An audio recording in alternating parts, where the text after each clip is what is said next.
will jobs now be more deconstructed and instead be based on skills? Nice, easy one to finish with. Yeah, it's a really good one, and something extremely time relevant for us. Listen, I think especially as we look at the current pandemic that we are unfortunately going through, and how a number of businesses or organizations have managed to navigate through that pandemic so far with more or less success. What is clear is that the way work is going to get done is going to be different. Maybe not at the same speed, maybe not at the same scale, with a lot of differentiation, that's for sure. But what is clear is that different types of work are going to be done differently. And as soon as you're kind of clear on that, it becomes pretty natural to think that the way where jobs were assembled in the past, by a set of activities to a certain extent, might not be assembled in the same manner.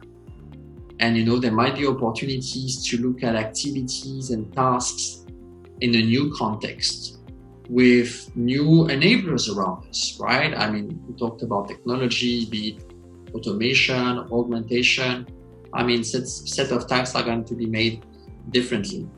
And this is why, personally, I believe in that motto that I hear sometimes, that skills is one of the key new currency, where we should be thinking a lot more in terms of skills that just in terms of jobs, if we want to be ready to tackle the next years that are ahead of us successfully. So definitely something that I'm sure we will hear more about in the next few years. I'm actually extremely curious to see that. I'm curious to really see the results and how companies are able to progress in that direction beyond just the fact of saying it. Yeah. Because I think you would agree that we hear a lot about that, especially out there on the market around how jobs are going to change and the future of work and all of these things, which is great. I think that's a clear trend. However, I would want to see how much this will become real, how fast and how.